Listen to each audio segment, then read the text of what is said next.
안녕하세요. 과학 토크 콘서트 주제로 차량 반도체 부족으로 인한 문제 해결 방안에 대해서 소개해드릴 2학년 8반 23번 이건. 2학년 10반 23번 천재우라고 합니다. 차량 반도체 물리 시간에 배워서 들어보신 분이나 최근 부족 문제로 들어보신 분들도 있겠지만 못 들어보신 분들도 많을 거라 생각됩니다. 그렇기에 차량 반도체에 대해서 먼저 소개를 해드리려고 합니다. 차량 반도체란 쉽게 말해 차량에 쓰이는 반도체를 이야기합니다. 이는 1980년대 차량의 전자식 연료 분사 장치를 사용한 자동차가 상용화된 것을 시작으로 자동차의 필수 부품을 반도체가 사용되고 있다고 합니다. 그렇게 차량에 사용되는 반도체만 무려 약 200개에서 400개 정도이면 최근 자율주행 자동차에 사용되는 반도체에는 무려 약 2000개 정도가 사용된다고 합니다. 또한 차량에 사용되는 반도체는 자동차의 뜨거운 엔진, 열과 속도 등의 조건을 견뎌내기 위해 다른 제품에 사용되는 반도체보다 수명이 긴 반도체를 이용해야 한다고 합니다.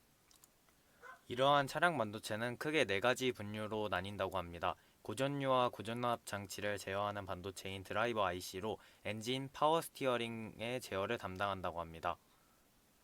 두 번째로 파워 IC로 직류 전원을 공급하기 위한 반도체입니다. 세 번째로 센서 반도체로 주변 감지를 통해 차량 내 외부 여러 환경 특성을 감지하는 반도체입니다. 네 번째로 MCU 차량 전장 시스템 전반을 제어하는 반도체로 나뉩니다.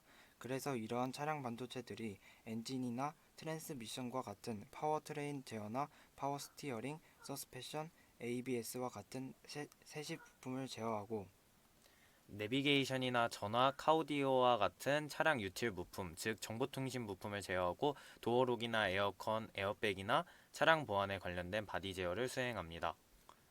그렇다면 이런 차량의 필수 부품인 차량 반도체가 최근 부족한 원인은 무엇일까요? 크게 두 가지로 원인이 있는데요. 첫 번째로 코로나19로 작년 초부터 확산된 코로나19로 외부 활동의 제약으로 가전제품 수요가 늘고 이로 인해 가전제품 반도체 수요가 높아져서 차량 반도체 생산 비교적 뒤로 밀리게 되어 이런 현상이 일어났다고 합니다. 삼성의 경우 파운드리 매출액에서 차량용 반도체 생산 비중은 약 5% 정도이고 TSMC는 약 3% 정도여서 수요자의 요구 조건은 높은 데에 비해 이익이 낮다는 점에서 업체에서 공격적으로 생산량 증대를 위한 대규모 투자에 매력이 없다는 판단으로 차량 반도체 생산이 줄었다고 합니다. 두 번째로 반도체 공장 생산 중단 사태로 인한 것인데요. 자연재해로 인해 반도체 공장이 멈추는 사태로 인해서 그렇게 된 것인데요. 올해 초 삼성전자의 공장이 있던 미국의 텍사스주에서 이상한파로 인한 대규모 정전 사태가 발생하여 삼성전자는 물론 차량용 반도체 생산 1위 기업인 네덜란드의 NXP와 2위인 독일의 인피니언 등의 공장들이 멈추는 초유의 사태가 있었습니다. 그렇지 않아도 신차 수요가 늘어나던 시점에서 공급이 부족하여 생산 차질까지 발생하게 된 것이었습니다. TSMC 또한 가뭄으로 인한 물 부족으로 공장 가동이 중지되어 생산량이 감소하는 결과를 가져왔다고 합니다.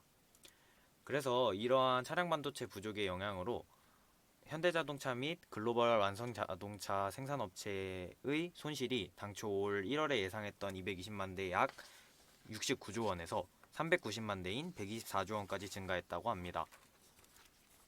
그래서 이를 해결하기 위해서는 단기적으로는 피해를 최소화하기 위해 기존 공급사와의 계약 재협상 등 변화의 주도적인 자세가 필요하다고 하며 무엇보다 반도체 공급에 따른 어려움을 방지하기 위해 차량 생산 업체의 적극적인 대응이 필요한 상황이라고 합니다. 그래서 기업은 위협성을 낮추기 위한 조기 경보 시스템이나 장기 예측 모델 등을 통해 보다 능동적인 자세를 취해야 한다는 것이 전문가들의 입장이라고 합니다. 이상으로 발표를 마치도록 하겠습니다. 감사합니다.